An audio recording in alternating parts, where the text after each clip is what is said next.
Boa noite vocês que estão aqui, boa noite vocês que estão vendo ou vão nos ver pelo nosso canal do YouTube.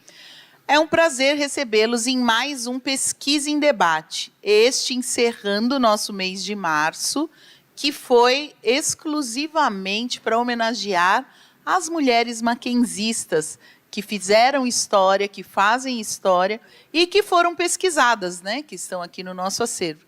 Então, hoje a gente encerra este mês, que começamos falando sobre as mulheres mackenzistas que começaram a escola americana, né? As nossas fundadoras, professoras que ajudaram no início da construção dessa história, numa passagem até chegar na universidade, e tivemos assim depoimentos de mackenzistas de formação que estudaram aqui, que hoje trabalham aqui e que exercem cargos de liderança. E foi mencionada já algumas vezes, mas hoje, especificamente, a gente vai falar um pouquinho sobre Esther de Figueiredo Ferraz.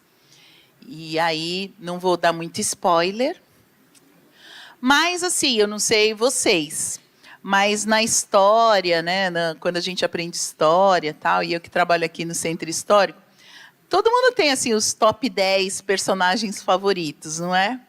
Vou dizer que a Esther está entre os meus. Não vou contar os outros. E nem a posição que ela ocupa. Mas ocupa.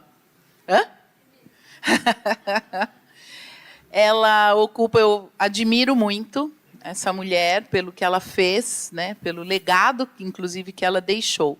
Mas, para isso, a gente vai ter uma especialista, né, que estudou a fundo a vida dela. Inclusive, queremos fofocas. Queremos as coisas que os livros não contam. Estamos aqui para isso hoje. Não, é um prazer a gente falar de Esther Figueiredo Ferraz. Se vocês, essa minha preferência dá para perceber ali na exposição. A maior foto que tem de quem que é. Lá na exposição tem um pequeno destaque. Mas, enfim, o Pesquisa em Debate é um programa que a gente tem aqui do Centro Histórico. Ele é mensal. E todo mês a gente recebe um pesquisador que utilizou o nosso acervo, né, como base para o seu trabalho. Seja num TCC, na faculdade, no mestrado ou no doutorado. Então, todo mês a gente tem uma edição do Pesquisa em Debate. Se você ficar ligado lá nas nossas redes sociais, inclusive se não segue, já começa hoje, você vai ver a nossa programação mensal e vai saber quando será o próximo e qual o tema. Tem mais uma mulher para ser falada, não coube no mês de março, que é a Zilda Sampaio. Zilda Sampaio é a primeira mulher a se formar como engenheira arquiteta no Mackenzie. Isso há 95 anos, né, em 1927. E com a Zilda a gente vai fazer um pouco diferente, porque nós vamos estrear, vamos fazer a abertura de um spot de memória lá na Faculdade de Arquitetura e Urbanismo. Então, dela vocês fiquem ligados, porque além do Pesquisa em Debate, além de uma professora, uma arquiteta falando sobre ela, a gente vai ter a inauguração de um novo spot de memória, que são pequenas exposições bem pontuais nas unidades acadêmicas aqui do Mackenzie Higienópolis, certo?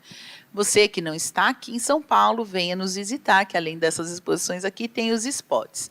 E se você está em outra unidade do Mackenzie, aguarde, porque teremos surpresas por aí também.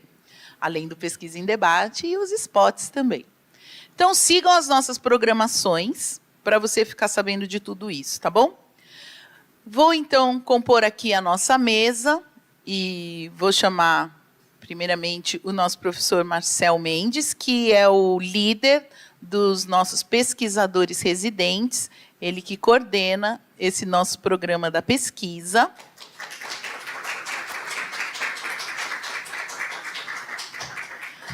Vou chamar a nossa convidada de hoje, a mestre Louise Diório.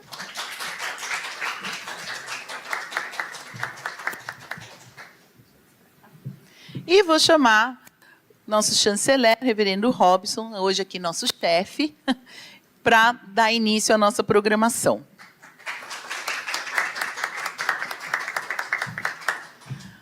melhor utilizar os com fio. Sem fio? Ok.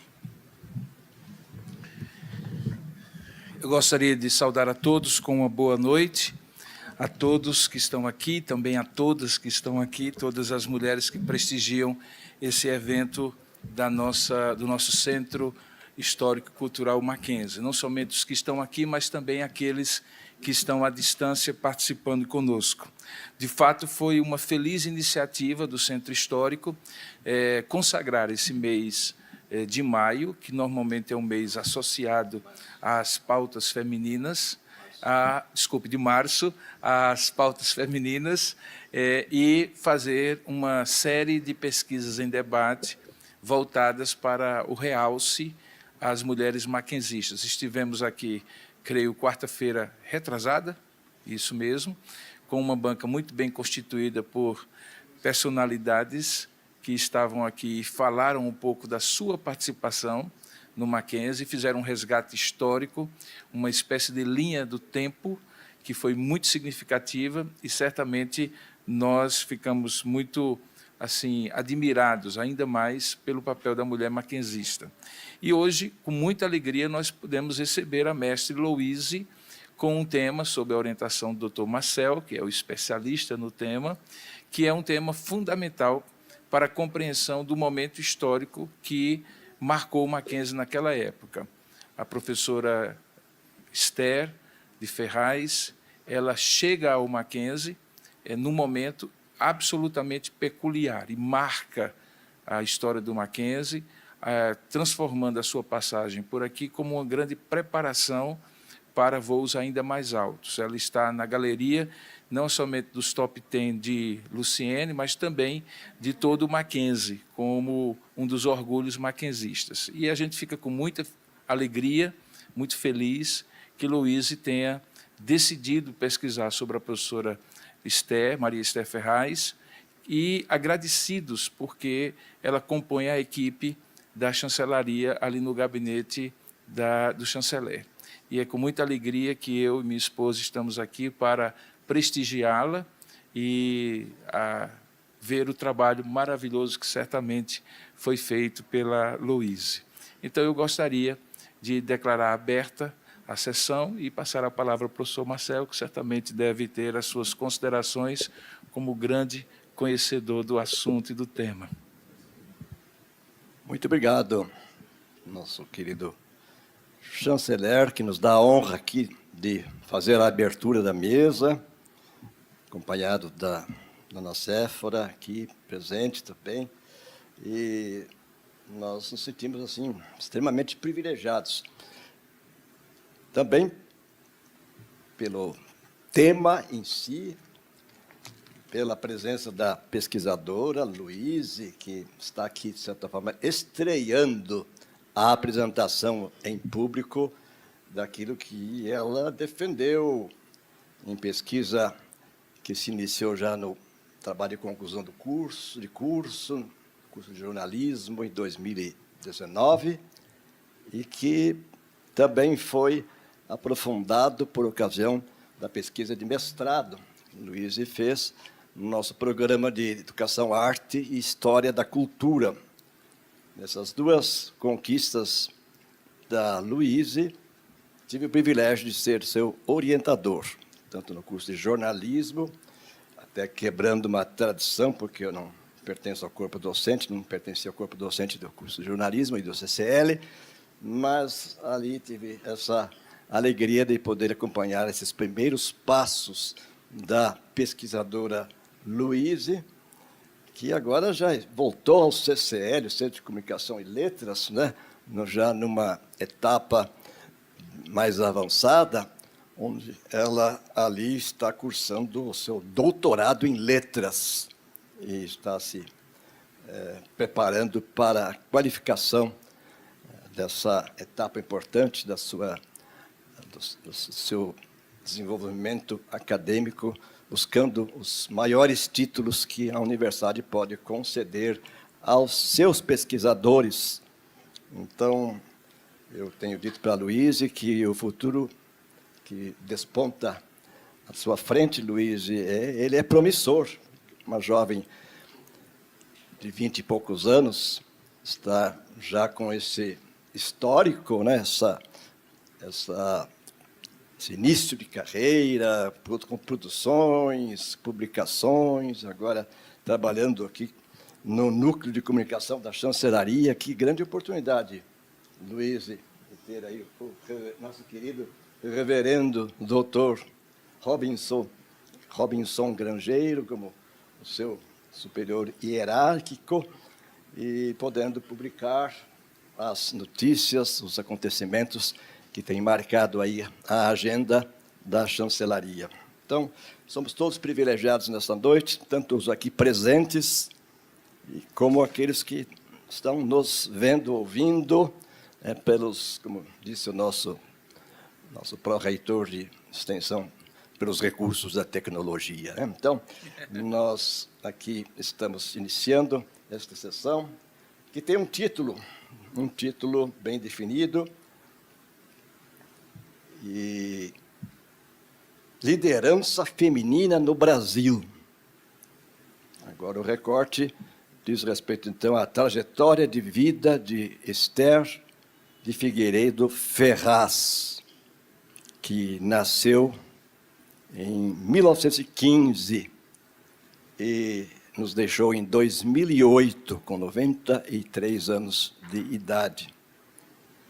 Eu tive o privilégio, por uma questão apenas cronológica, de quando ingressei na universidade aqui como aluno em 1967, Esther de Figueiredo Ferraz era a magnífica reitora. E aí o termo honroso de magnífico se aplicava bem, porque ela era uma dama de uma presença marcante e seus passeios, suas andanças pelo campus eram sempre observadas pelos alunos. Eu era apenas um calouro, né, de engenharia. E ver a reitora era assim, algo quase assim, encantador, né? Então, descobrimos um dia até onde ela almoçava aqui dentro do campus, e não era um lugar tão reservado assim. Então, um grupo de colegas da engenharia, nós acabamos escolhendo esse lugar para fazer as nossas refeições, e tínhamos esse privilégio, né, de contemplar a magnífica reitora. Ela foi reitora aqui em 2 períodos, apenas interrompidos pelo exercício de um cargo elevado no Ministério da Educação. E ela, então, de 1965 até 1971, ocupou o cargo mais honroso da universidade, e, na época, o fato de ela ter sido escolhida como reitora da universidade, então chamada Universidade Mackenzie, foi notícia de jornal, e se dizia, então, que ela era a primeira mulher a ocupar o cargo, não só na América Latina, mas se dizia no hemisfério sul, ou seja, do Equador para baixo, o que era, então, muito significativo. E ela é uma pessoa cuja biografia registra muitos primeiros lugares, ou ela quebrou vários precedentes aí, e ocupou por várias vezes, rompeu fronteiras e chegou a ocupar posições que não eram comuns às mulheres. Isso aconteceu, talvez em grau máximo, quando ela foi, pela primeira vez, uma mulher ocupando o cargo de ministro de Estado da Educação no governo militar do presidente João Batista Figueiredo.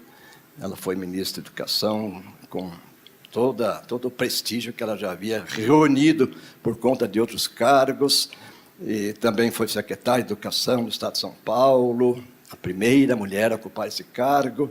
E aqui no Mackenzie, então, ela era realmente tida assim como aquela figura encantadora. Tive o privilégio de receber até um autógrafo dela aqui, quando ela lançou esse livro, Caminhos Percorridos, e nesse contexto ela não era mais reitora e eu não era mais aluno, mas eu estava por aqui já em 1983, portanto, há 40 anos, e esse livro tem aqui uma dedicatória assinada pela professora Esther ao professor Marcelo Mendes. Para mim é um troféu. Então, mas falando em troféu, nós temos um outro troféu aqui, né? Que é o livro assinado pela Luíse, né? E tive o privilégio de fazer o prefácio desse livro também, né? E ela vai contar um pouco desse livro. Esse livro é o resultado do trabalho de conclusão de curso desenvolvido pela Luíse no CCL, Centro de Comunicação e Letras, no curso de jornalismo. Então, o resultado daquela pesquisa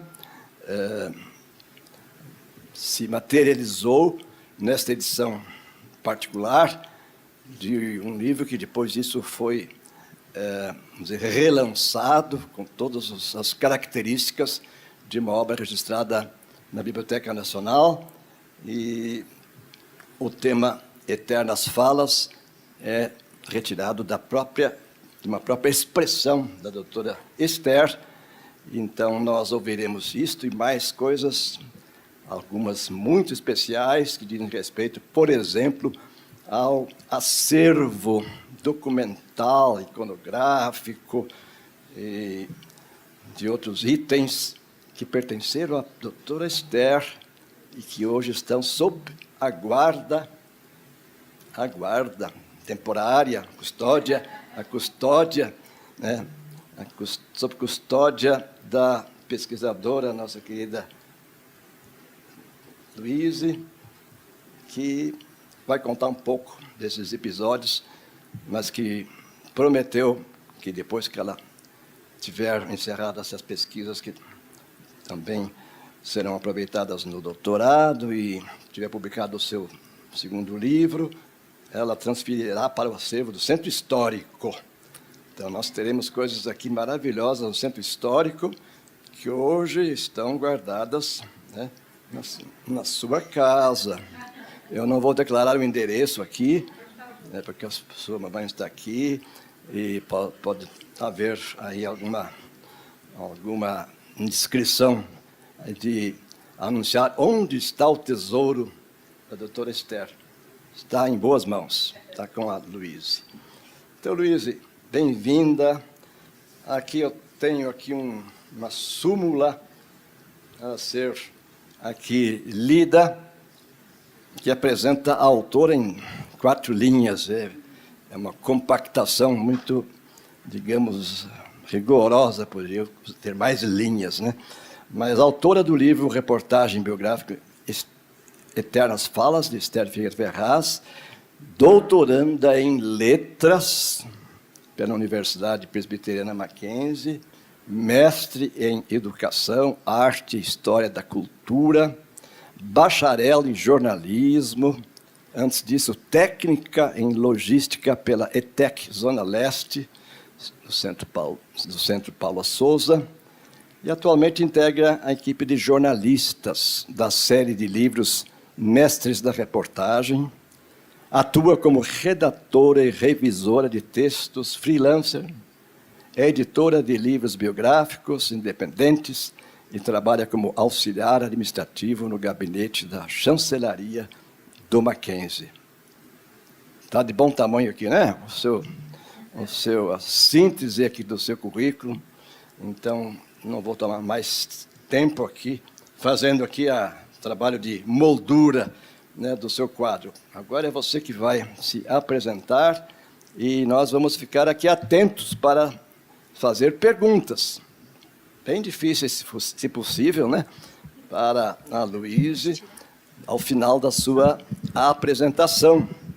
E aqueles que estão longe aqui, mas estão nos ouvindo e nos vendo, que façam também pela própria internet, façam aqui encaminhamento de perguntas ou esclarecimentos ou alguma contribuição em termos de aporte aqui ao depoimento, à exposição da Luíse Teixeira Diório, uma discente, né, a caminho da docência, como eu espero. Amém. Né? E acho que nós aqui estamos nessa expectativa, né, Luíse? Então, bem-vinda. Fale, por favor, você no seu microfone. Tem microfone? Tenho. O microfone do chanceler Ai. é melhor que o meu, então, por favor. Boa noite a quem está nos assistindo na transmissão. Eu estou muito feliz, muito grata de estar aqui. Primeiro de homenagear uma mulher que eu admiro muito e também por ser prestigiada pelo meu querido chefe, reverendo Robinson Grangeiro Monteiro. Professor Marcel, muito obrigada pelo convite, pela oportunidade. O professor Eduardo Abrunhosa, que não está aqui ainda no momento. Sou muito grata a todos e mais grata ainda por eu estar de volta a um lugar onde já foi minha casa, que é o Centro Histórico. E ali a pessoa que abriu as portas para mim, a Luciene Aranha, mestre e museóloga também, a quem eu admiro muito. Obrigada pela oportunidade. Então, eu vi que na apresentação passada, na pesquisa em debate, as professoras falaram um pouco da trajetória delas, né, antes de começar, enfim. Então, eu pensei em contar um pouquinho a minha história, já que eu estou estreando aqui com vocês. Desde criança, eu sempre fui muito curiosa, muito sonhadora, muito faladeira, sempre gostei de conversar muito. E eu cresci com professores dentro de casa. A minha mãe, o meu tio e a minha tia, que hoje eu vou abrir um parênteses aqui para falar dela rapidinho. Ali ela, olha que linda. Porque ela que começou o espírito mackenzista na minha família. A gente vem de uma família muito simples, da Zona Leste. Meus avós são do interior de São Paulo, Reginópolis. Trabalharam muito. E ela foi a primeira mulher da família a conseguir, a primeira pessoa, na verdade, da família a ter uma graduação. E foi graças ao Mackenzie que abriu essas portas para ela de bolsa de estudos. Então ela veio, ela fez magistério. Aí depois ela fez letras, depois ela fez pedagogia e ela também é mestre em desenvolvimento humano aqui pelo Mackenzie. Então foi quem começou, quem inspirou, né, a família. E eu sou muito grata a essa instituição que tem nos ajudado e que também me acolheu aqui como bolsista filantrópica na graduação, enfim. E aí, agora eu vou para o Centro Histórico, que foi onde eu cheguei, né? Eu estava na graduação de jornalismo. Deslumbrada pelo Mackenzie, assim, eu lembro o primeiro dia que eu cheguei aqui, eu vim toda arrumada, eu vim de salto para aula, gente, primeiro dia de aula, porque eu falei, meu Deus, aquele lugar é muito chique, né? Eu preciso ir muito bem arrumada. E eu lembro desse dia, como que eu vim e como que uma porta se abriu ali, um mundo completamente diferente que eu não imaginava, se abriu para mim. E depois, por intermédio da minha tia, e aí a Luciene Aranha, eu consegui, né, a Lu abriu essa oportunidade, essa porta para mim no Centro Histórico, que eu sou muito grata. E aí eu comecei o meu estágio aqui no Mackenzie, fiquei aqui quase 2 anos, até acabar o curso, e aí não teve jeito, fui embora, não queria. E aí, aqui eu encontrei um mundo que eu não conhecia. E para uma pessoa super curiosa como eu, foi maravilhoso, né? Porque aí, junto com o Anderson e a Karina, e o Anderson que está aqui, eu aprendi como que é pesquisa em acervo. Eu aprendi o que é um acervo, né? Porque eu não entendia o que era. E quando eu cheguei aqui, o acervo era aqui ainda no prédio do Centro Histórico, então no andar de cima. Primeiro dia que eu cheguei, e aí abriu uma porta para mim, começaram a mostrar, eu falei, gente, o que é isso? Eu não sabia que se guarda documento desse jeito, né? Que precisa de um ambiente climatizado, que tudo é catalogado, totalmente estudado, enfim. Eu tenho vários colegas aqui que trabalham com isso. E eu fiquei encantada, assim, era um mundo. Quando me mandavam ir buscar coisa no acervo, eu amava, porque aí eu ia buscar um documento, mas eu ficava lá 1 hora, ficava vendo outras coisas. E eles deixavam, então eu aproveitava. E aí eu comecei a descobrir várias histórias interessantes. E foi quando começou a minha curiosidade sobre a história do Mackenzie em si. Quando chegou a fase de fazer o TCC em jornalismo, eu estava completamente perdida. Eu não sabia o que eu ia falar, era muita ideia, e aí a cabeça, né, fica assim, a gente fica perdido, a gente se sente perdido nessa fase. E é um trabalho muito importante, enfim, que vai coroar o seu curso. Então, realmente, eu não sabia muito bem o que fazer. E aí, os meus amigos do acervo começaram a falar: por que você não procura algo aqui, como você já gosta desse tema? E aí eu pensei, o primeiro nome que veio na minha cabeça foi a professora Mary Ann Annesley Chamberlain, que foi a fundadora da Escola Americana do Mackenzie. E aí eles também me incentivaram: olha, por que você não tenta contato com o professor Marcel Mendes? Ele é super querido, ele é o historiador do Mackenzie, acho que ele vai ajudar. Eu não conhecia o professor. E aí eu falei: tá bom, né? Por que não? Mandei um e-mail e o professor, sempre gentil como ele é, me atendeu super bem, me respondeu, mas jogou a real. Falou: olha, não tem muito o que fazer não, porque não tem muito material sobre ela, né? Você vai pesquisar sobre ela, mas acho que você vai ter dificuldade. Você vai para os Estados Unidos, vai procurar alguma coisa lá e pode nem encontrar também. Enfim, e isso por e-mail, né? E aí a nossa conversa acabou por aí. Eu falei: acho que ok, né? Então vou procurar outro tema. E aí um dia eu estava almoçando. Essa história eu nunca contei, tô feliz de poder contar. Eu estava almoçando. E aí, estagiária, né? Tava um calor danado, igual essa época agora, assim. E aí eu tinha acabado de comprar um picolé, tinha almoçado, aí eu comprei um picolé, e eu estava abrindo o picolé, me ligaram, e aí era do Centro Histórico, aí eu já fiquei preocupada, nossa, né, estão me ligando, o que está acontecendo? E falaram: Louise, onde você está? Porque o professor Marcel Mendes está aqui te procurando. Eu falei: como assim? E aí eu saí correndo, joguei o picolé no lixo, não comi nada, e saí correndo, desesperada. Falei: gente, e agora? O que eu vou falar? O que ele quer falar comigo? Socorro, meu Deus. E aí, cheguei no Centro Histórico aqui. Ele estava me esperando ali embaixo, no térreo. E aí, nós subimos para o acervo, para a sala de atendimento do acervo. E aí, a gente começou a conversar. Ele queria saber sobre a minha pesquisa, o que eu estava pensando em fazer, por que Mary Ann, enfim, o que eu ia fazer então, né, já que não dava para pesquisar sobre ela. E aí nós chegamos no nome de Esther de Figueiredo Ferraz, que era um nome que agradava muito a ele e a mim também, e que a gente viu que tinha aí um caminho muito grande, porque ela era uma mulher do século XX, então já tinha muito mais material, era uma mulher midiática também, enfim, com muitos livros publicados, então era uma possibilidade aí que a gente encontrou. E aí a parte mais especial disso tudo foi quando ele me perguntou se ele podia ser meu orientador. E aí eu falei: gente, como assim, né? E eu falei: claro que pode. E saí correndo para falar com o coordenador do curso, pedir autorização, porque o professor Marcel era diretor do Centro de Educação, Filosofia e Teologia e professor na pós-graduação. Ele não dava aula em jornalismo. E a gente conseguiu essa autorização e foi a melhor coisa que me aconteceu. Porque foi o professor Marcel que abriu as portas da academia para mim. Foi ele quem me deu a mão e falou: olha, esse é o caminho. Então, ele é como o escritor Rubem Alves fala, né? Que os professores, eles ensinam os alunos não para deixá-los presos numa gaiola, mas para deixar eles voarem. E o professor Marcel foi quem abriu essa oportunidade para mim. Então, sou muito grata a ele. Deixa eu ver qual foto. E ali, a foto de cima é a minha banca, né, de TCC, com o professor Rafael Fonseca, hoje diretor do CCL, a professora Denise Paieiro, a quem eu admiro muito, e o professor Marcel Mendes. E aqui embaixo é a minha colação de grau, com o meu pai e a minha mãe ali comigo, coroando esse momento. Agora, começando a pesquisa.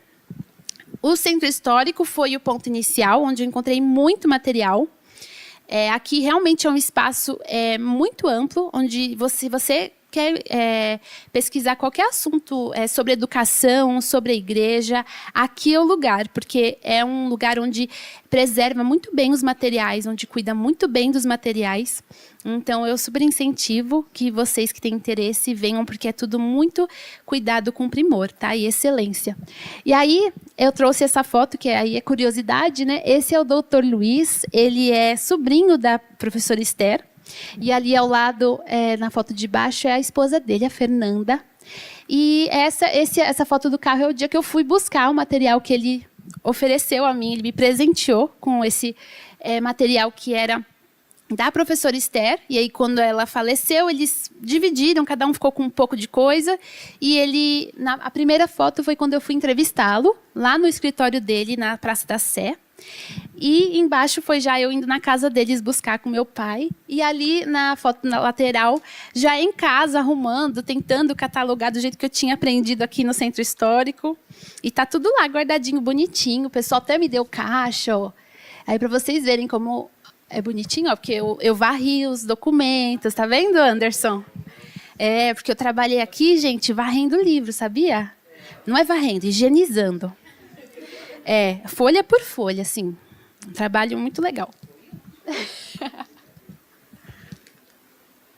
E aí, essas duas fotos laterais são o acervo da USP, que é um acervo que eu gostaria muito de trazer para cá também, para o Mackenzie. Foi o doutor Luiz, também sobrinho dela. Esse acervo também estava com ele e ele entregou lá porque disseram que iam fazer um memorial, enfim. Mas quando eu cheguei lá, por sorte eu encontrei esse material porque a EBC tinha acabado de fazer um documentário sobre a Esther e aí eles tiraram esse acervo do galpão anexo onde estava, que são essas 4 caixas. Então, por isso eu encontrei. Porque aí o próprio técnico de acervo lá falou para mim, olha, parece que esse material estava te esperando. Porque o documentário tinha sido já há mais de um ano, não era tão recente assim. E o material ficou ali no corredor desse jeito. E aí ele falou, olha, estava te esperando, porque eu já ia mandar embora, já guardar de novo. E estava aqui, né? Então fica à vontade, mexe aí. E aí eu tirei foto de tudo, eu fiz um estúdio improvisado ali. E ali a gente tem um material riquíssimo. Tem o capelo da professora Esther, que a gente tem, acho que a roupa e o capelo está lá. E a gente tem várias premiações dela, diplomas, enfim. Então é um material que eu gostaria muito também de trazer em comodato, em parceria, para cá. Né? Quem sabe a gente consegue em algum momento fazer isso. E essa foto ao lado é a Evelinha Thala Scaff, melhor amiga da professora Esther, uma das melhores amigas, que eu tive a honra de entrevistar.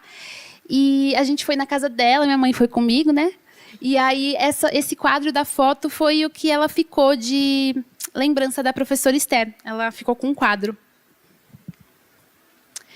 E agora vamos, então, a essa figura magnífica que vocês vão amar agora, vão se apaixonar. E, para começar, eu vou ler um poema que foi escrito pela professora Esther e que eu encontrei durante as minhas pesquisas. Quando eu morrer. Quando eu morrer, aquilo que era meu, a que mãos irá ter? A que dedos dar-se-ão as chaves dos segredos que são a própria essência do meu eu? Retratos, livros, flores já sem cor, cartas de amor trocadas que guardei, versos que fiz e nunca revelei. Quem os verá, Deus meu, quando eu me for? As coisas que eu amei, esse cenário composto de relíquias e lembranças, quem os destruirá? Que rudes lanças irão deitar por terra o meu sacrário? Alguns virão, por certo, abrindo portas, armários e gavetas devassando. Espera, meu amor, só entres quando cessado o vozerio, a horas mortas, a casa já vazia, escura, nua, envolta, enfim, em terna e doce calma. Aí se achar apenas a minha alma, pode levá-la então, foi sempre tua.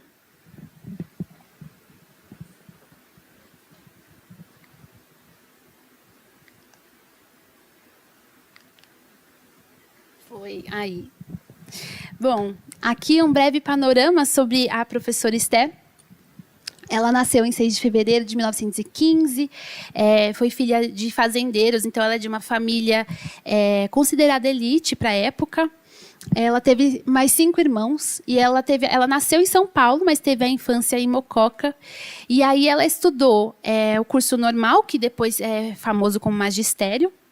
Ela fez filosofia, direito e também se formou no Conservatório de Música de São Paulo.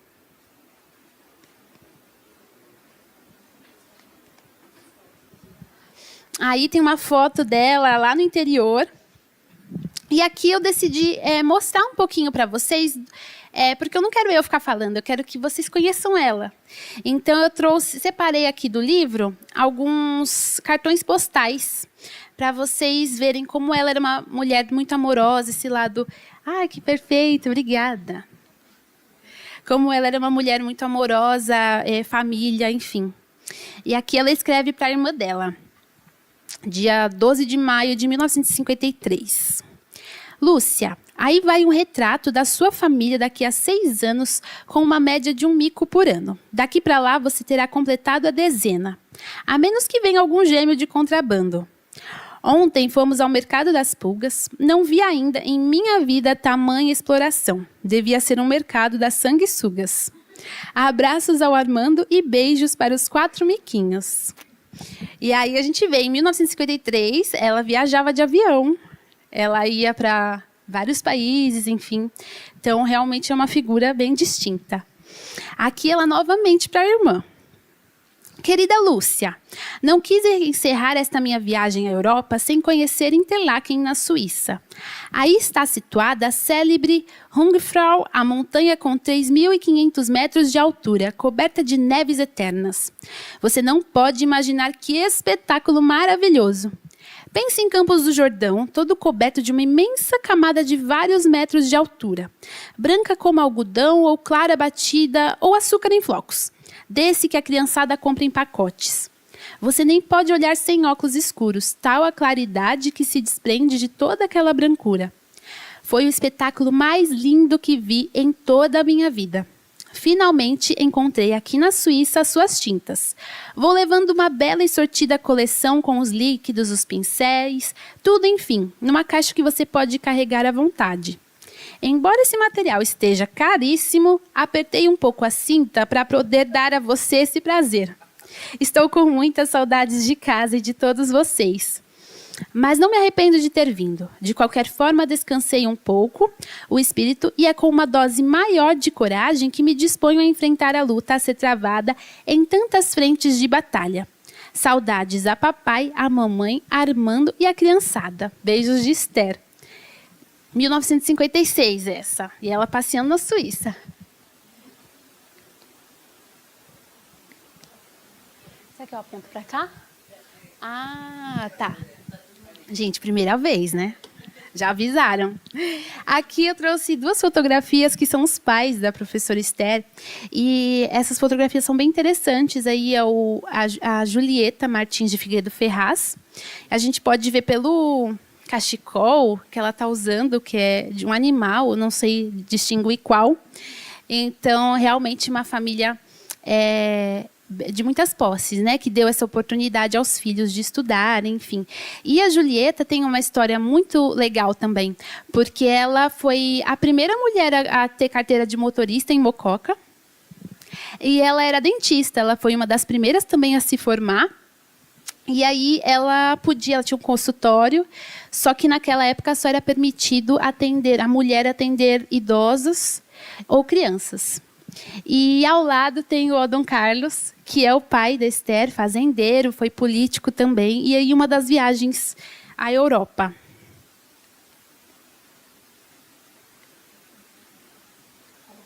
Aí, bom, aqui é uma foto da Esther no curso normal. Alguém acha ela? Vocês sabem onde ela está?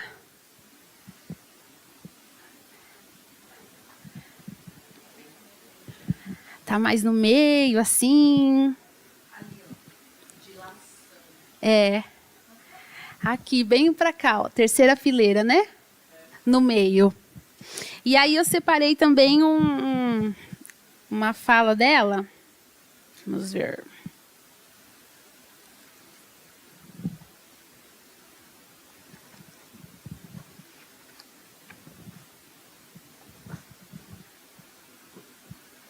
E aqui ela fala sobre ser professora. Sinto-me assim absolutamente integrada nesse exército que é o meu exército, em cujas fileiras formei, ainda muito jovem como professora do ensino primário, mais tarde convocada para o ensino de níveis médio e superior. Se há uma coisa de que me orgulho, é de haver percorrido, degrau por degrau, toda a escada da áspera carreira do magistério.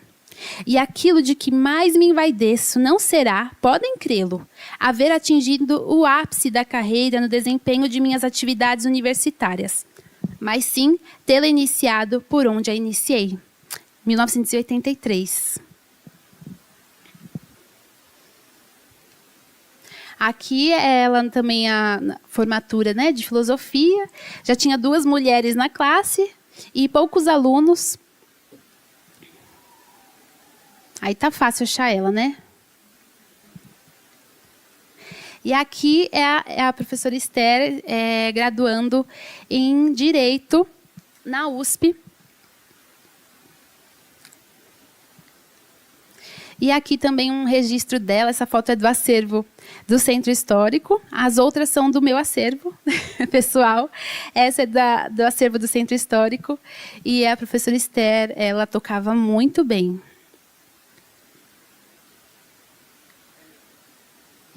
E aqui eu trouxe um destaque para vocês verem um pouco do coração dela também. Que para ela o poder é aquela pequenina parcela de autoridade que, por mínimo e apagada que seja, vem de Deus. E a Deus permanece vinculada como fio d'água nascente que lhe dá origem. Então, ela era uma mulher de muita fé e que recorria a Deus também nos momentos bons e maus. Agora vem a parte legal aqui, gente. A professora Esther, ela depois de formada, quando ela foi tentar o concurso público de livre docência para dar aula na USP, isso em 1948, ela chegou lá e ela foi barrada. Ela não pôde, a princípio, fazer a prova, participar do processo seletivo, porque um dos componentes da banca disse que, independente das circunstâncias e do grau de escolaridade, conhecimento, a candidata era mulher. Pelo simples fato de ser mulher. Pelo simples fato de ser mulher. Então, eu queria que vocês parassem para pensar o que vocês fariam se fossem ela. 1948. O que vocês fariam se vocês fossem negados a estar num lugar ou participar de um processo seletivo por ser quem vocês são, quem Deus criou vocês, da forma que Ele criou? O que vocês acham que ela fez? Será, hein? Bom, ela é advogada. Aí a gente já vê que ela não era dura na queda, né? Porque ela entrou com mandado judicial. E ela falou, eu vou fazer essa prova, vão me dar esse direito de participar. Muito corajosa, né?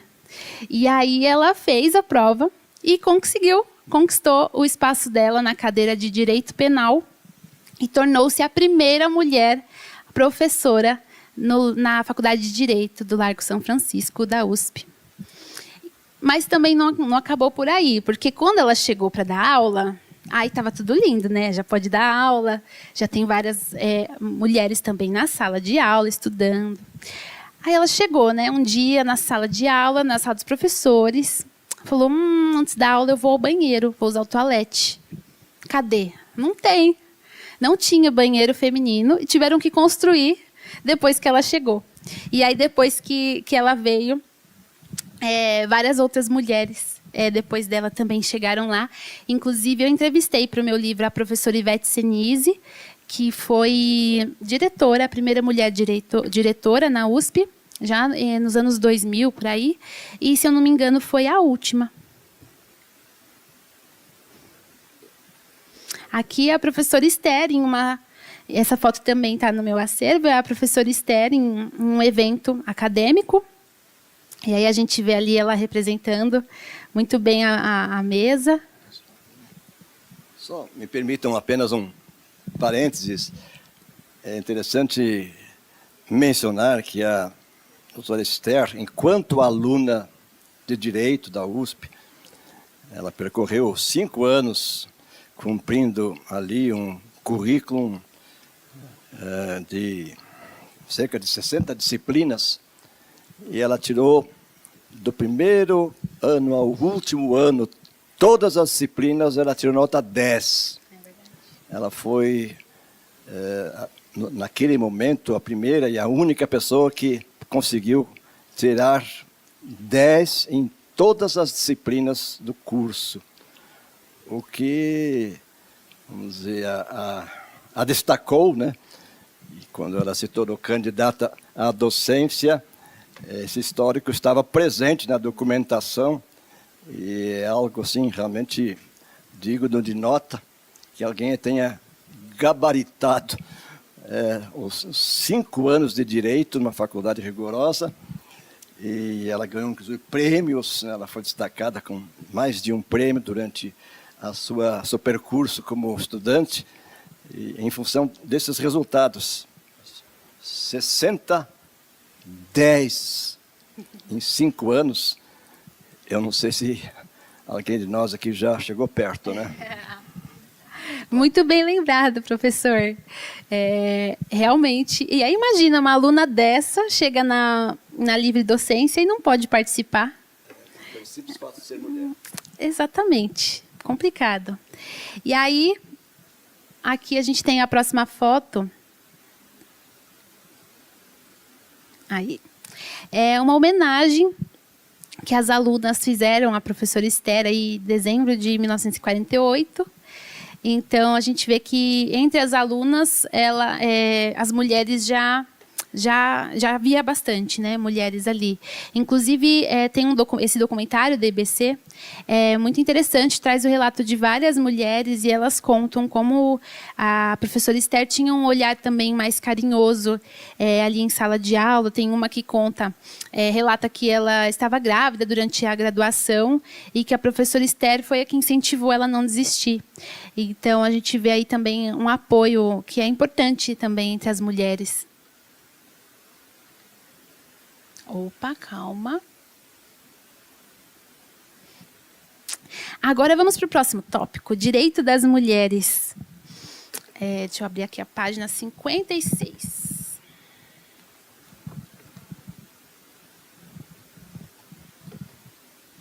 Aqui novamente ela falando.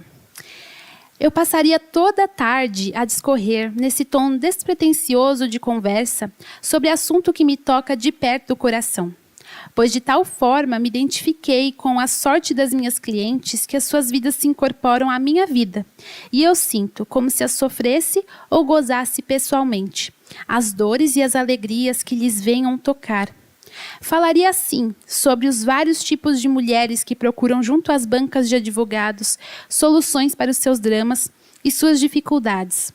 A dona de casa, modesta e tímida, a mãe que, em consequência da morte da filha, tem um abalo nervoso e é internada em um hospital de alienados, que aqui é o hospital psiquiátrico. A operária que mata o esposo com uma certeira paulada na cabeça, porque este, absolutamente desinteressado pela sorte da família, se recusa a prestar assistência a um filho tuberculoso. A desquitada que, depois de anos de isolamento, encontra o homem dos seus sonhos e quer saber se perderá a guarda dos filhos. A comerciária que se deixa seduzir por um homem casado.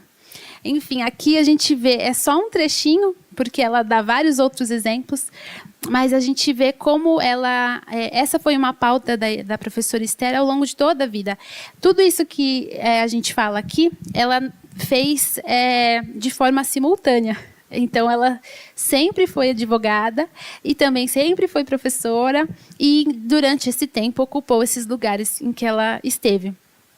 Então, a pauta feminina era uma pauta muito importante para ela e ela também contribuiu muito para esses recursos. E, por exemplo, o Estatuto da Mulher Casada, que foi em 1962, a professora Esther participou do fundamento dele. E porque naquela época as mulheres não podiam viajar sozinhas, não podiam ter conta bancária. Tudo você precisava tirar R$10 da conta, você tinha que ter a assinatura do marido ou do homem responsável. Então, a gente fala assim hoje, às vezes parece bobagem, né? Mas imagina, nessa época, como que era para essas mulheres. Hoje a gente tem à vontade, eu tenho minha própria conta, meu pai fez uma poupança quando eu era adolescente, eu mexia, né? Então, hoje eu faço o que eu quiser, eu invisto. E naquela época as mulheres não tinham essa possibilidade.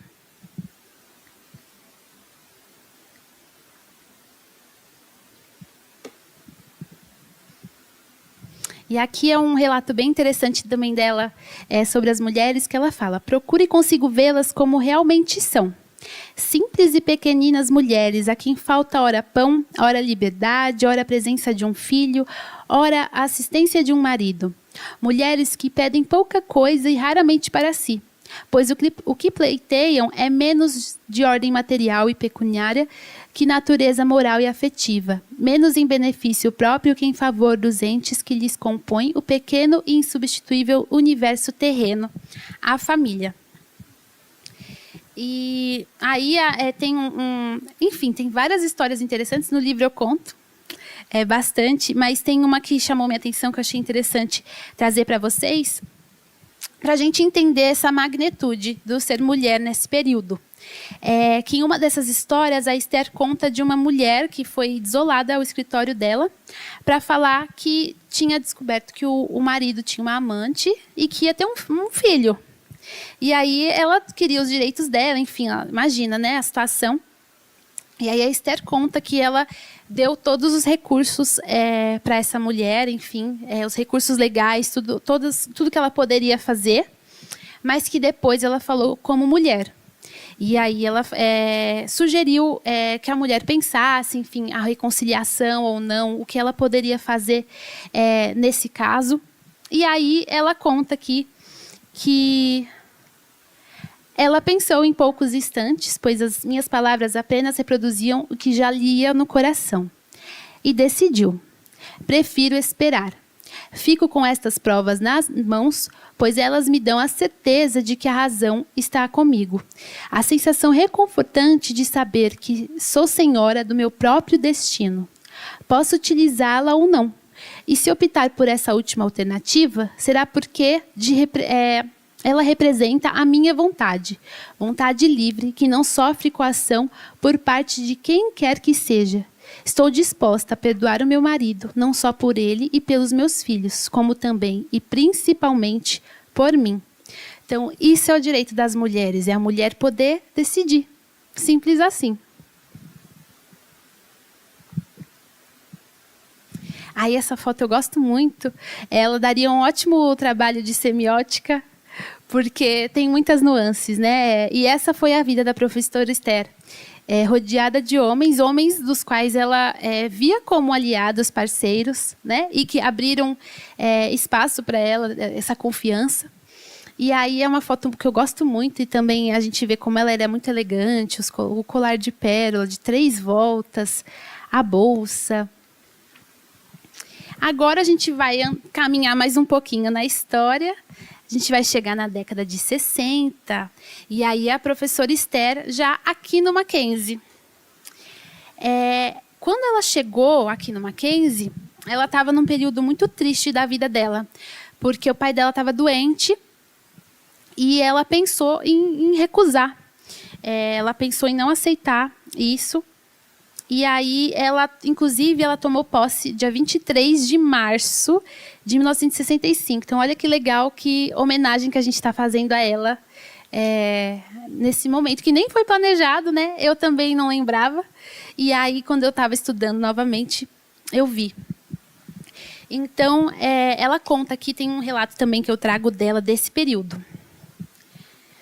Sabe Deus que não desejei esse posto, que relutei até o fim para aceitá-lo, que teimosamente trabalhei para que sobre outros ombros viris, tecidos de enérgicas fibras de aço, feitos a propósito de suportar o peso das coisas e as preocupações da vida, recaísse o fardo que se pretendia colocar sobre as minhas frágeis costas femininas.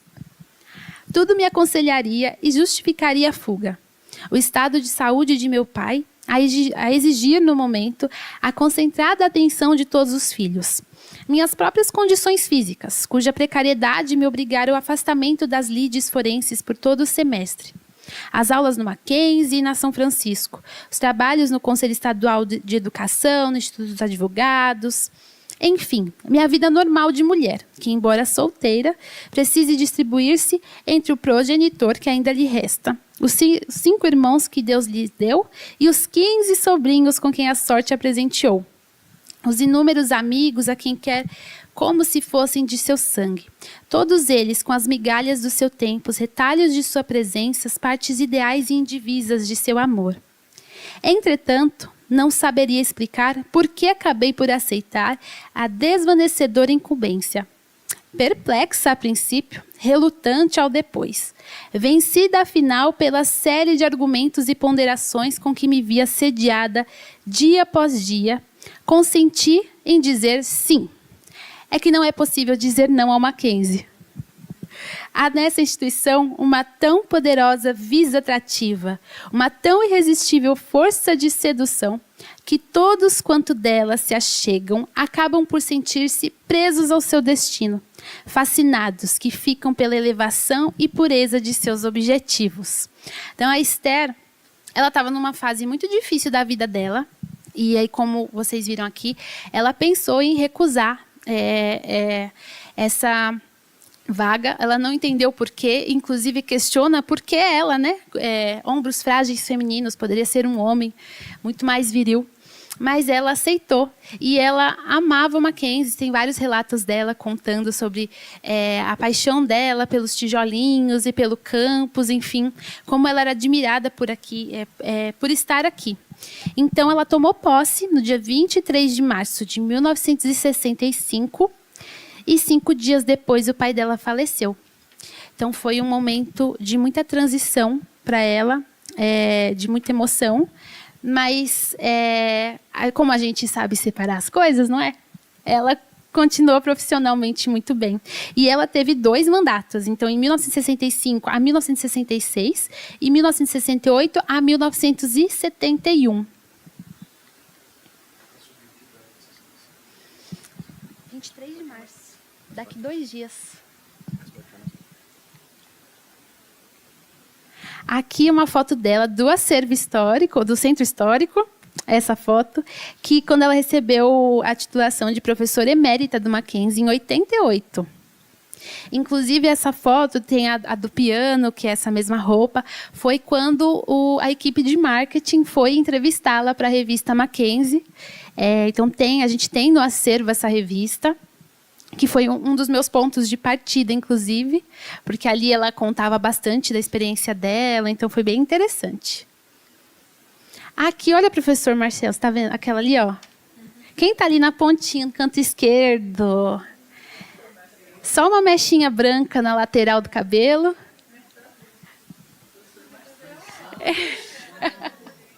Eu tinha cabelo ainda. Tinha cabelo. E aí, eles estão na frente do centro histórico, onde a gente está aqui. Então, quando vocês descerem, aí dá uma olhada, uma admirada ali. Olha que legal. A escadaria, os tijolinhos, tudo preservado, porque aqui é um prédio, um patrimônio histórico tombado, preservado. E a professora Esther ali de amarelinho. Quer falar um pouco dessa foto, professor? Não? Ali, o professor Marcel de novo. Eu tinha que, né? Não podia deixar meu orientador de fora. Novamente ali na ponta, ó, no canto esquerdo. Ao lado, o doutor Cláudio Lembo, que eu também tive o prazer de entrevistar para o meu livro, e que ele trabalhou com a professora Esther diretamente, inclusive na Batalha da Maria Antônia, em 68. E a professora Esther, nessa época, ela já estava mais idosinha, já não era mais reitora. E eles estão ali no auditório Rui Barbosa. Olha que legal.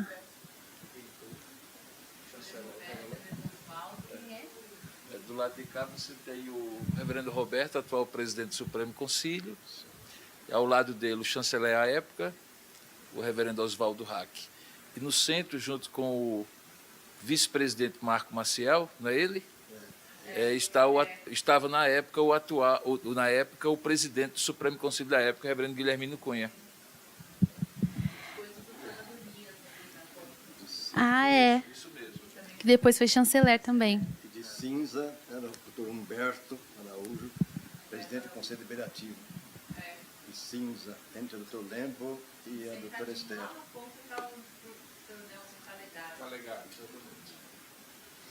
Muito bom. E essa foto é do acervo do Centro Histórico também. pessoa já está no final da apresentação e ainda não entendeu, né?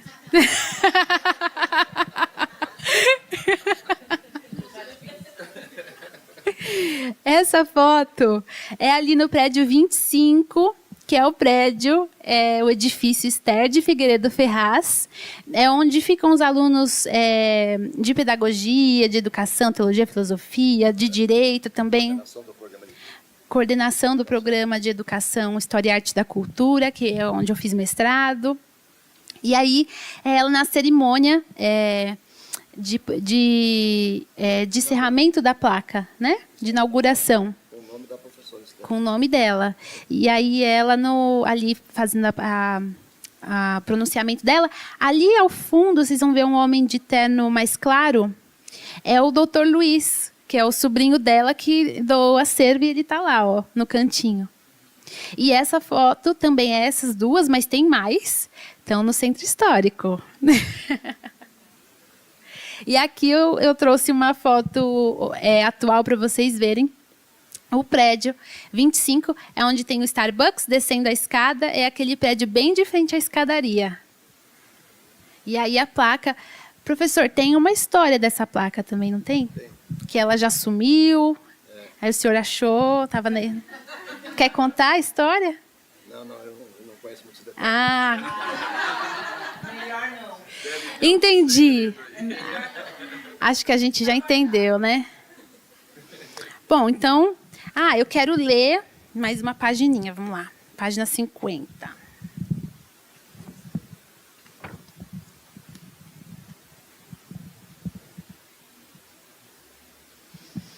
Isso aqui foi durante o pronunciamento dela.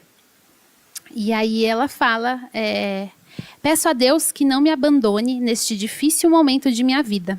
Momento que, malgrado a expressão de fé e de esperança contidas nas orações dos que me saudaram, é menos de alegria e felicidade que de angustioso e aflito temor. Temor pelo que eu não saiba fazer, pelo que eu não possa fazer, mesmo sabendo e querendo. O título que acaba de me ser conferido, o mais honroso e mais alto com que pudesse sonhar um professor universitário, eu o recebo não como coroa de louros que me caiba colocar sobre a fronte, mas como cruz de pesado lenho que me cumpra carregar sobre os ombros. Farei o que puder para que o precioso dardo chegue a salvo ao seu destino. E se assim agir-se de mim, der tudo o que tenho, exaurindo-me no afã de corresponder à confiança com que fui distinguida. Então, por mais pobres e insignificantes que sejam os resultados colimados, Deus nada terá a reclamar de mim. Terei cumprido o meu dever, e é isso tudo que desejo. E aí foi durante o discurso de posse dela, a gente vê como era uma mulher completamente responsável também, e com um senso de dever muito grande, né? Agora a gente vai para o ministério. Imagina, é a primeira mulher a assumir um ministério do governo federal. Imagina isso, gente. Aí, qual que era a dúvida na época? Que ela tomou posse e o que se dizia no jornal? Qual que era a discussão? É ministro ou ministra? Enfim, o que será que é? Tô apontando para lá, hein? Aí, educação leva a mulher ao poder. Aí é um retrato, um recorte de jornal do Correio Brasiliense. A professora Esther, quando ela recebeu esse convite, ela conta que elas estavam em casa num momento despretensioso. Ela, a Evelyn, que é aquela senhora que eu mostrei no início para vocês, e uma das irmãs, a Heloísa. E aí o telefone tocou e elas, nossa, quem está ligando essa hora? Foram atender. A Heloísa, a irmã, falou, deixa que eu atendo. E aí era o chefe de gabinete civil fazendo o convite. E aí elas falaram, não, é trote, como assim? Ficaram as três e ele na linha do telefone, e elas, não, isso aqui não pode ser real, é verdade? Como assim? E aí a Esther pegou o telefone e era verdade. E aí ela recebeu esse convite, foi em 1983 ali, né? 82. E ela aceitou, foi no Ministério da Educação, Foi durante o governo do Figueiredo, que não era parente, era o mesmo sobrenome, mas não tinha nenhum grau, nenhum vínculo com ela. E era durante a ditadura militar, né? Toda essa história é durante a ditadura militar. E aí, em uma das entrevistas, é muito interessante, porque quando ela foi questionada se deviam chamar ela de ministro ou ministra, ela respondeu: prefiro ser chamada de professora. Excelente resposta, né? Eu amei. E aí, por isso eu trago essa principal função dela, que ela muito tinha a honra de dizer que era professora.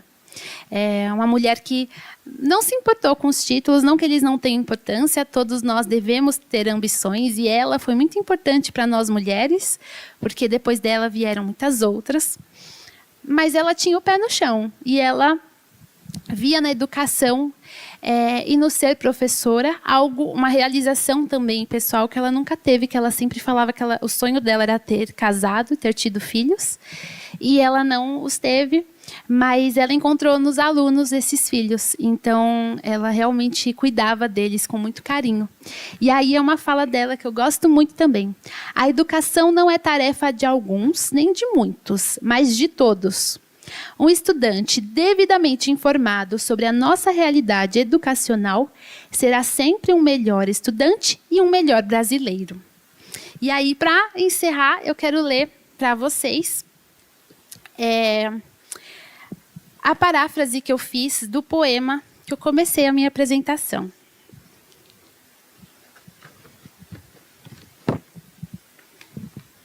E é o epílogo do meu livro.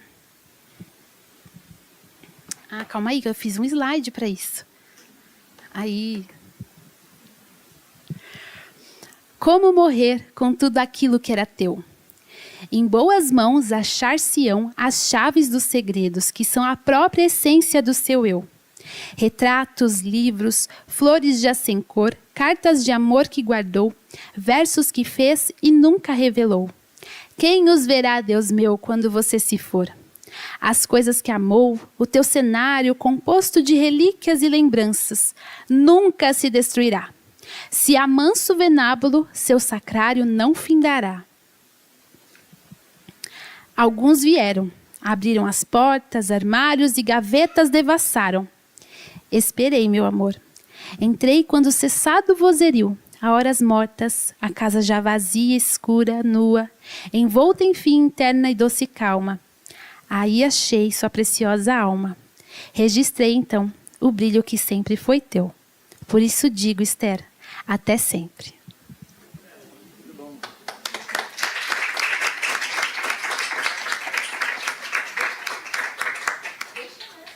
Não é? Calma aí. Tem o jabá. Obrigada, gente.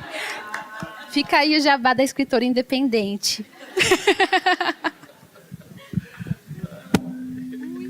Muito bom. Acho que todos nós apreciamos bastante, né, a sua apresentação, momentos de leitura, momentos de narrativas, momentos que você também expressou as suas avaliações, suas ponderações. Agora está na hora de alguém perguntar alguma coisa interessante, né? Será que temos, Luciene? Alguém tem... Temos alguém aqui? Eu tenho reservado uma perguntinha aqui, um comentário, mas é só no fim, quando ninguém mais... Olha, aqui estão agradecendo muito a palestra. Muito obrigada e maravilhosa. Maravilhosa a Esther e a Luísa apresentou. A minha pergunta é, cadê o colar de pérolas? Esse eu não estava, gente, nascer. Pode fazer sua pergunta, professor Marcelo. A gente vai pensando. Acho que é mais um comentário. A doutora Esther assumiu uma posição assim, de vanguarda nos conflitos aqui em 1968, que ficaram famosos até ganhar o título de A Guerra da Maria Antônia. E ela era reitora naquele tempo, naquele contexto, e ela foi envolvida naturalmente e teve que tomar uma posição, porque o conflito ganhou realmente assim dimensão de ordem institucional. Mackenzie cercado pela polícia militar, portões trancados, e a rua Maria Antônia lotada aqui da esquina aqui da Verediana até a Consolação, de gente de todas as procedências imagináveis, tidos como alunos da USP, mas tinha muito mais gente e diferente e de outras procedências, tanto que a única vítima fatal foi de um estudante de 2º grau que veio passear aqui para ver o que estava acontecendo, e infelizmente foi vítima de um tiro que saiu aqui do prédio vizinho na Maria Antônia. Mas havia gente, então, de todo tipo, inclusive a liderança da União Estadual dos Estudantes, na pessoa de José Dirceu, ele mesmo, estando aqui presente, sacudindo os portões aqui de ferro, aqui da Maria Antônia, do Mackenzie, e os conflitos foram, assim, realmente ganhando um grau de intensidade e de gravidade, a ponto de se computar no final de 3 dias, de outubro, 3, 4, 5 de outubro, mais de 300 feridos, né? Se dizia que alguns em estado grave, além de um óbito. E a doutora Esther, que era da USP, mas estava como reitora, ela não titubeou, ela se posicionou, inclusive fisicamente, saiu do gabinete da reitoria aqui embaixo, na sala dela, e num momento assim, mesmo de certa exposição, ela pegou uma bandeira brasileira na mão, com auxílio de um mastro, e foi aqui, ficar ao lado do muro, aqui, de um trecho aqui desse muro da Maria Antônia, e cercada dos seus auxiliares e muitos estudantes, e ela disse que não teria nenhuma dúvida de estar ao lado dos seus alunos, que ela considerava os seus filhos, como foi dito aqui.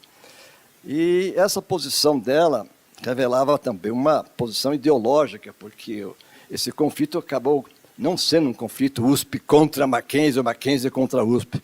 Foi um conflito, no fim, foi direita e esquerda, né? A esquerda, digamos, representada aqui pela presença da Faculdade de Filosofia, Letras e Ciências Humanas, da USP, e com alunos de todos os lugares e matizes, e então, a ala esquerda do lado direito da rua, e nós aqui, Mackenzie, do lado esquerdo, mas numa posição ideologicamente de direita. E foi, então, bastante simbólico, os jornais representaram isso como, vamos dizer assim, quase que o máximo de conflito entre estudantes. E a doutora Esther foi entrevistada, disse: jamais eu deixaria os meus alunos ficarem sozinhos nesse conflito e tal. E ela ficou, então, muito marcada por essa participação tão ostensiva dela num conflito que, de início, parecia ser uma briga de alunos, de estudantes secundaristas, aí, por conta até de um episódio aqui bem na esquina, de um chamado pedágio, em que estudantes estavam cobrando de outros, pessoas que passavam por lá, uma taxa assim para serem liberados no trânsito. E isso virou realmente um conflito. Então, ela, pelo resto da vida dela, ela teve que se explicar como é que ela se posicionou desse jeito, sendo ela uma profissional que fez a carreira dela na USP, e estava agora, então, circunstancialmente no cargo de reitora, e ela se explicou muito tranquilamente, não ficou, digamos, devendo alguma explicação, até porque se considerava como no dever, de sendo ela reitora da universidade, estar junto dos seus alunos. Mas a história é muito mais complexa, porque havia grupos extremistas de um lado e de outro, que colocavam bombas nas bancas de jornal, que invadiram teatros e tudo, de um lado e de outro.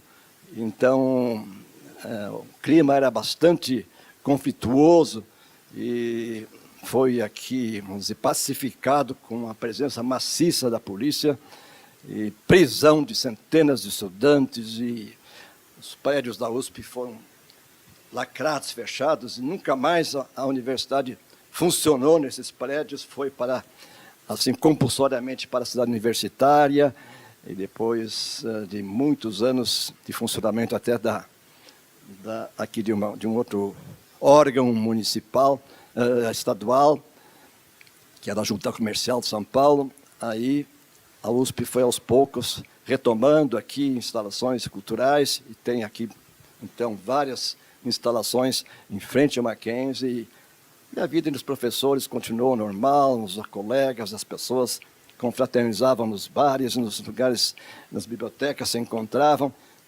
tudo voltou ao normal. Mas há esse momento, então, digamos, de maior exacerbação dos ânimos, que foi, então, de 3 a 5 de outubro de 1968. Ninguém de vocês era nascido, né?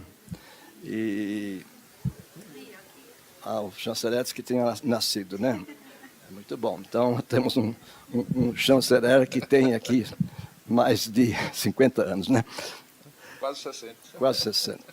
Muito bom. Eu estou só colocando esse adendo, porque isso não está nos textos e tal, e não é uma página tão, vamos dizer assim, maravilhosa para ser lembrada, mas o fato é que ficou esse vínculo, né, doutora Esther, entre alunos, aqui num conflito que reunia gente armada e gente que não era daqui, circulava aqui dentro do campus, assim, como se fosse uma delegacia de polícia, e era realmente um momento difícil, muito difícil. Eu era apenas um aluninho de engenharia de segundo ano que estava escondido atrás de uma janela para ver o que estava acontecendo, mas com medo de levar um tiro, porque a coisa estava feia. A gente tem um grande privilégio quando vê uma exposição como essa, primeiramente de ter, na pessoa do professor Marcel, testemunho ocular de grande parte dessa história recente do Mackenzie. É um privilégio muito grande ter o professor Marcel como pesquisador residente, tendo ele ocupado praticamente todas as funções na instituição. E, ao mesmo tempo, tê-lo no Centro Histórico é um privilégio para inspirar jovens pesquisadores e pesquisadoras como a Luíse. Luíse é de uma personalidade muito peculiar, né? Ela é engraçada no jeito dela, normal, mas muito séria, muito responsável, tem demonstrado isso no trabalho da chancelaria e demonstra na biografia e no trabalho que ela fez da professora Esther duas características que são muito importantes, né? A gente sempre escuta essa expressão de que o historiador, o biógrafo, quando vai fazer um retrato de uma personalidade, deverá sempre ser pautado pela objetividade, para que não faça uma hagiografia, né? Uma chapa branca, como a gente chama, né? Uma biografia que exalta apenas os aspectos positivos. Mas, ao mesmo tempo, é função de um pesquisador apaixonar-se pelo seu tema, porque senão ele não consegue fazer o trabalho que só ele pode fazer, que lhe motiva a fazer. E a gente percebe no trabalho que Luíse fez, tanto a objetividade de fazer os recortes necessários, é uma figura ímpar, a professora Esther, não apenas pelo seu pioneirismo, mas também pela peculiaridade de sua trajetória. E não é, primeiramente, muito comum que uma mulher, na época em que ela estava, em que ela viveu, tenha uma formação tão lata como a que ela teve. Normalmente, mesmo naquela época, as acadêmicas, poucas que se dava espaço, normalmente eram especialistas em alguma coisa e tinham uma carreira mais vertical. E aí nós encontramos uma pessoa de uma sólida formação educacional, filosófica, de direito, e de uma capacidade de gestão admirável. Então, é uma figura realmente peculiar e singular. Mas, ao mesmo tempo, e eu acredito que talvez seja essa a grande contribuição, ela é muito inspiradora para que a gente possa quebrar certos paradigmas ainda existentes para o gênero feminino, especialmente na academia. Porque hoje é, sem dúvida alguma, a grande maioria dos estudantes nos cursos de graduação e pós-graduação. Uma boa parte das professores e professores do ensino da educação básica e da educação superior já é formada por professoras. Temos gestores em várias funções na academia, nas instituições públicas, privadas, mas ainda existe aquela maneira subreptícia de olhar para o gênero feminino como um gênero que ainda precisa conquistar os seus espaços. Mas há uma trajetória de espaços já conquistados, que nunca mais serão revertidas, e ainda bem por isso, porque o olhar feminino e a capacidade feminina, ela enriquece muito o horizonte da história da humanidade. Sempre foi assim no passado e ainda hoje muito mais. E o Mackenzie tem essa característica de ser, ao mesmo tempo, uma instituição muito tradicional, mas, curiosamente, uma das mais abertas para essas figuras como a professora Esther, como você, Luiz, que fez a história dela se tornar tão doce e, ao mesmo tempo, tão firme. Na minha terra existe uma planta chamada mandacaru. E é uma característica do mandacaru ter espinhos muito fortes, pontiagudos, que protegem aquele cacto da caatinga, o seu fruto mais doce. Uma vez rompendo os espinhos, as pessoas se deleitam com os frutos do mandacaru. Então, em certo sentido, mesmo nos dias de hoje, as mulheres precisam ter espinhos agudos para proteger os seus frutos mais doces. Espero que um dia não seja mais necessário isso. E eu creio que você fez uma grande contribuição com o seu livro Eternas Falas e com essa exposição que enriquece muito o Centro Histórico e, de certa maneira, a instituição. Então, meus parabéns a você, a seus pais, que lhe educaram tão bem, que têm lhe acompanhado nessa vida acadêmica, àqueles que tiveram e têm tido o privilégio de poder investir em você, como o professor Marcel tem feito. Agradeço muito a abertura que o Centro Histórico fez, na pessoa da professora Luciene, que está aqui também, e de toda a equipe que acolheu de maneira muito carinhosa Esther e ainda hoje acolheu de maneira muito carinhosa Louise. Olha, os personagens às vezes se confundem, né? E que a gente agradece muito por estar, inclusive, aqui prestigiando a presença da Louise, né? Você falou até sempre Esther, de qualquer maneira fica essa presença etérea dela aqui naquela foto.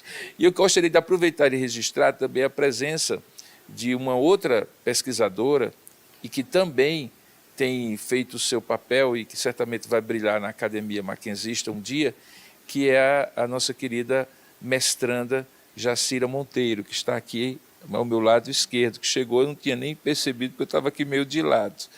Jacira também é uma querida que está enriquecendo o nosso mestrado em Educação, Arte e História da Cultura e que talvez daqui a pouco vai estar aí nessa mesa também trazendo muitas coisas enriquecedoras para nós.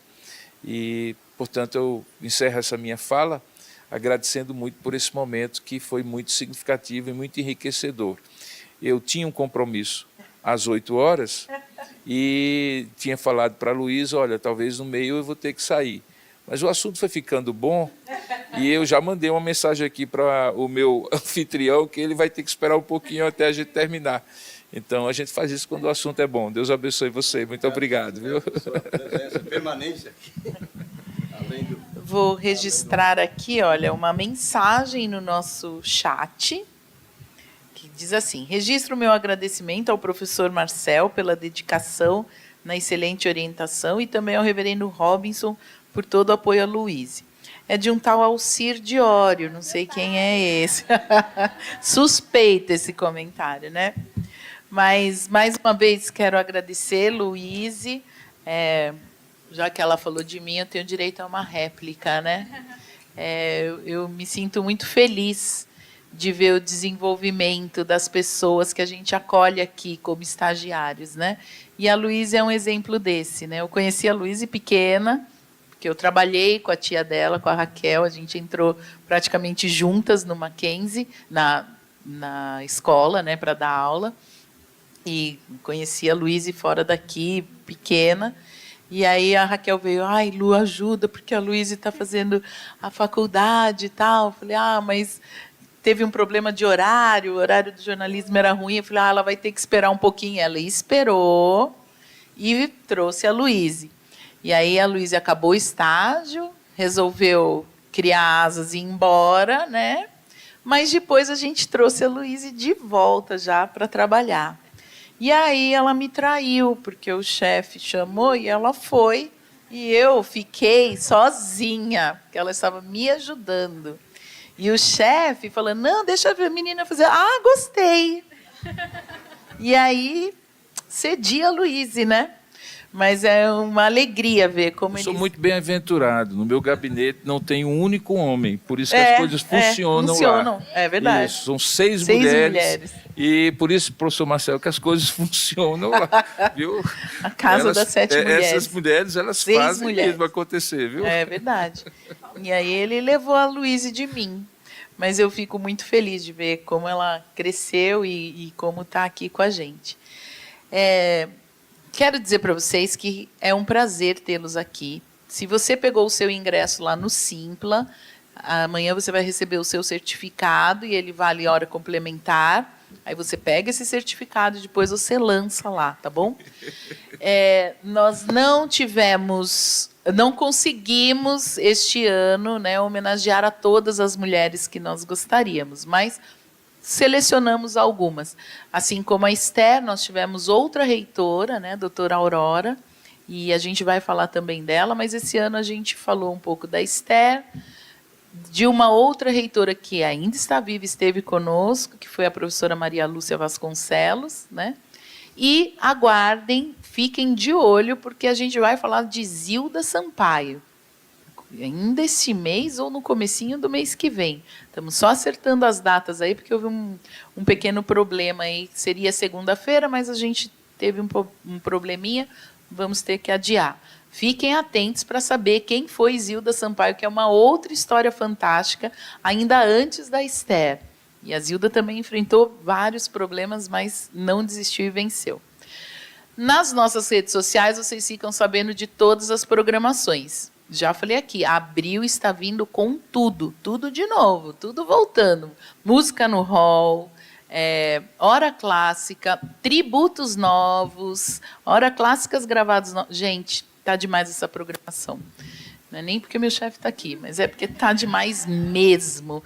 Tanto presencial, ao vivo, como nos nossos canais e no streaming do MacPlay também. Se você não tem, já baixa o MacPlay, porque a gente está entrando com tudo lá. E você que vai ver a gente, que está em Campinas, que está no Rio de Janeiro, que está em Curitiba, aguardem. O NHCM está chegando por aí, com as nossas atividades, tá bom?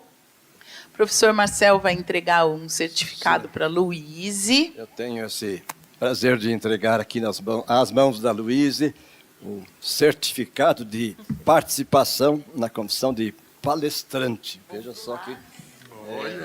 Vou para o lado.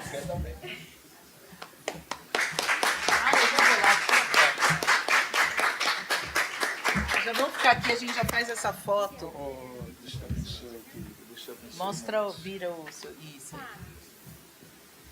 Semana passada a gente esqueceu.